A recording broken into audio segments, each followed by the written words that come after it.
Fala galera, Hércules aqui. Hoje eu vou falar sobre 5 mitos radiológicos, que seriam ideias disseminadas em hospitais e faculdades de medicina que não se concretizam na prática.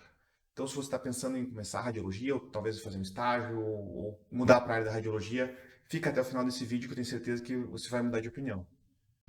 O primeiro mito, talvez o mais forte dos 5, seria a ideia de que o radiologista fez radiologia porque não gosta de clínica. Para ir contra essa ideia, eu vou citar uma das principais revistas norte-americanas que eu adoro bastante, que ela é muito detalhista, que é Radiologic Clinics of North America. Então, a radiologia clínica da América do Norte seria a tradução literal, né? As revistas são quase livros, elas explicam toda a história das doenças, com uma ênfase muito forte em imagens e no diagnóstico, né?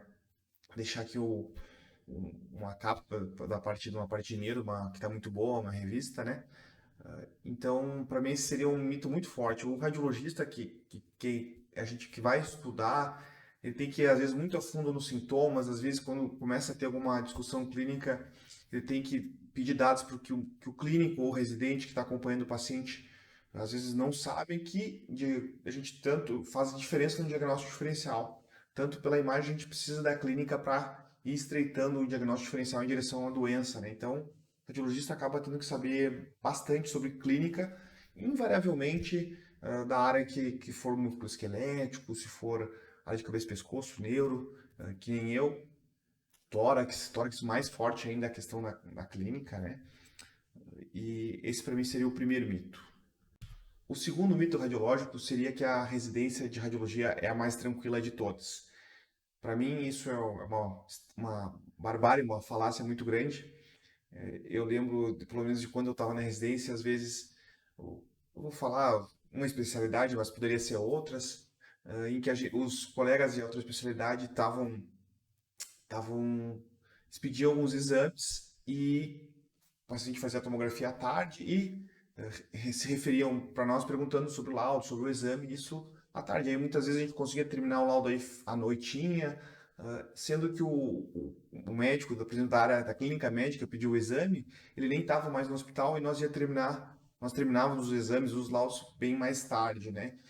Para citar vários exemplos, aí tem muitas residências que são bem diferentes, né? Mas pelo menos na maioria, eu fiz uma residência SUS, eu fiz no Hospital Universitário de Santa Maria, e todas as que eu conheci que são residências que estão atreladas a hospitais SUS, o residente acaba tendo muita responsabilidade aí, assumindo carga horária um pouquinho maior, intervalos, acaba tendo que fazer sobreaviso, se não é sobreaviso é plantão, que acaba sendo uma carga horária forte, como todas as outras especialidades. E outra questão assim, que, por exemplo, o CR no começo, em especial os 2 primeiros anos, eu vejo que o étano, ele está tendo que ter contato com, às vezes, com especialistas, por exemplo, da cirurgia vascular, que já são pessoas que já têm 2 anos de residência, já estão indo para a subespecialidade, e o residente da radiologia vai ter que fazer um exame que vai definir, às vezes, uma conduta para um cirurgião vascular ou para um cirurgião digestivo, às vezes. Então, a responsabilidade no começo é muito forte. Claro que tem a preceptoria, o staff, que é o que faz a principal diferença de toda a residência, né? Depois da pessoa que gosta de estudar, que se interessa pela radiologia, que eu acho que essa é a principal, a equipe vai dar um suporte muito forte, né? O staff, no modo geral, mas a residência, no especial a primeira metade dela, eu achei bem pesada, assim, até se começar a ter a noção dos pelo menos os 80% dos exames ali, conseguir ter alguma segurança em definir os diagnósticos. Isso aí no começo é bem pesado. E questão de horas também, o radiologista, na grande maioria dos casos, ele tem uma carga horária, às vezes, maior do que outras especialidades.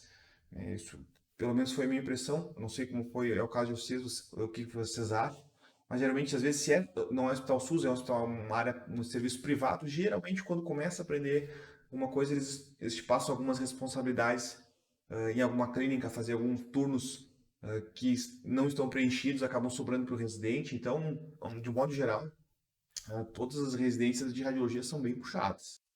O terceiro mito aí seria mais para quem está pensando em fazer radiologia mesmo, ou quem tem curiosidade, seria a relação da radiação E o câncer, para quem é radiologista, ou até os técnicos, os colegas que acompanham, muitos aí, acompanham o canal, a gente sabe que hoje, assim, a radiação, pelo menos eu vou falar a parte da médica, que é a área que eu trabalho, é muito baixa. Por exemplo, o radiologista acaba não ficando nem na sala de comando, que tem é bem protegida ali, é de chumbo, tem uma parede de chumbo ali que a radiação da tomografia, do raio-x, não passa pro técnico nem pro médico, que só se a pessoa entrar na sala ali, a radiação acaba entrando. Mas a gente acaba não entrando, quase nunca entra na sala, até o Ministério do Trabalho não aceita que os profissionais entrem na sala, né? Porque é pelo risco de radiação. E geralmente quem tem dosímetro usa todos os dias, todo profissional de saúde ele tem que usar um dosímetro. Geralmente ele dá zerado. É muito difícil dar um dosímetro alterado aí para quem trabalha com radiologia.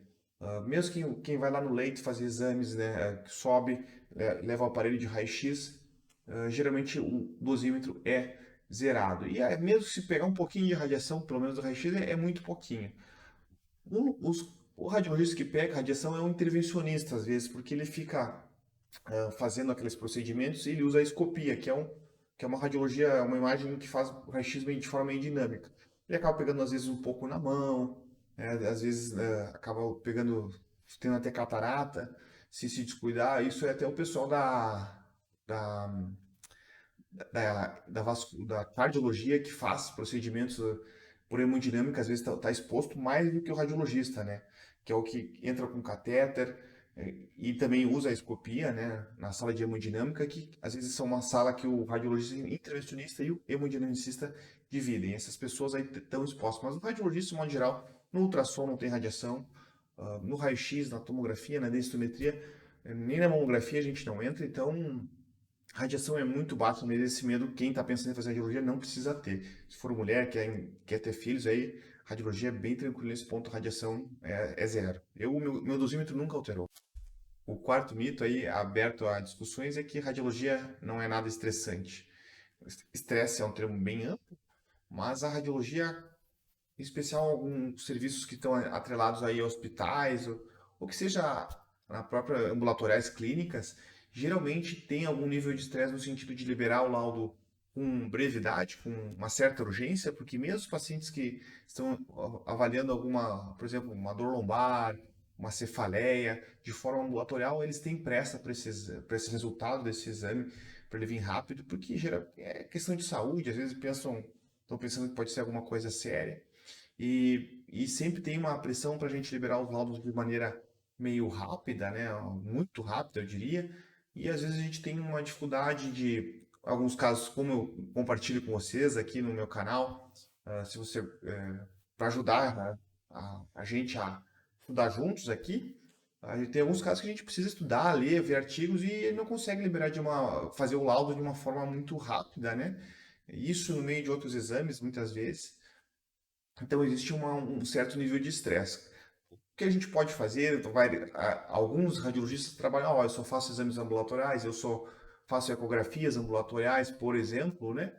E, e aí acaba conseguindo dosar isso, ou faz pouco plantão, ou não faz plantão. Tem vários radiologistas que depois de terminar a residência aí acabam tendo uma certa tranquilidade. Aí sim, realmente, se você conseguir se organizar para não ter que fazer grandes urgências, aí é possível. Alguns radiologistas conseguem, mas mesmo assim que sejam só casos ambulatoriais, sempre vai ter algum caso ou outro que vai dar algo, vai aumentar um pouco a frequência cardíaca. Então, tem um nível de estresse, mas eu concordo que ele seria bem mais baixo que a média, por exemplo, que um cirurgião, ou talvez de alguém que trabalha em pronto-socorro, né?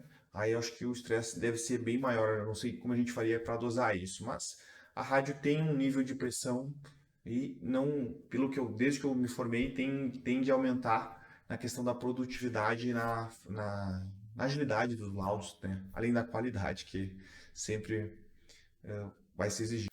E o quinto mito, para mim, para mim é muito forte, que eu tinha a ideia de que o radiologista era uma pessoa isolada, que ficava ali, tipo, seria um termo autista, né? Que quando eu estava na faculdade a gente discutia muito pouco com os radiologistas, mas a questão de que eles parecem não ter, quererem, são pessoas que não querem ter interação sociais, vamos dizer assim. E tem vários memes e vídeos sobre isso, né? Mas assim, depois que eu entrei na residência, eu vi que a maioria dos radiologistas são pessoas que normais, gostam de fazer churrasco, gostam de interagir, de conversar com outros colegas, só que como a carga de trabalho, geralmente quando a gente está no hospital, aí é um pouco forte, a gente tem que tentar produzir o máximo para não chegar e ter que trabalhar em casa. Aí às vezes o pessoal vai discutir, conversar, tem muita expectativa numa discussão de um laudo, e às vezes a gente acaba abreviando uma conversa que poderia ser talvez de 15, 10 minutos, em 30 segundos, às vezes, né, para poder dar conta do recado, mas e também tem a questão pessoal, tem gente que aí a radiologia pode atrair esse tipo de pessoa que não gosta de conversar, pode ficar lá fazendo seus laudos, ou até de forma remota.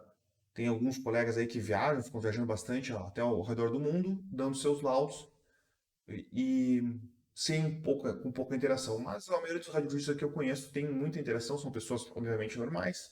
E a questão do ultrassom ali, a gente acaba tendo um contato com o paciente, conversa alguma coisa, tem que pegar alguma história, perguntar se teve dor, se já fez alguma cirurgia, se já fez biópsia, por exemplo, e acaba tendo uma interação que é para mim, eu gosto, me faz bem, porque aí muda um pouco a minha cabeça de não ficar na frente do computador o dia inteiro. E talvez que seja pelo meu pai, que seja um comerciante, também gosta bastante de conversar. A gente. Isso aí pode ser até uma questão pessoal, né? Esse mito de que o radiologista não gosta de gente. E hoje tem várias áreas como a intervenção, aí, que eu faço biópsias também. A gente vai ali, até o paciente fica às vezes sob observação aos nossos cuidados, né? Eu faço biópsias hepáticas, renais, próstata também eu faço, e o paciente fica com o familiar acompanhando, como médicos normais, e às vezes até na cidade que eu trabalho aqui, volta e meia, fiz uma paciente, a primeira paciente que fiz biópsia renal, ela, seguida eu encontro ela na rua, sempre me cumprimenta, essa parte é bem legal. Então, pessoal, se você gostou, deixa seu like, comenta, vê o que você acha, se tem algum mito a mais que eu não falei aqui, nos ajudem, e até a próxima.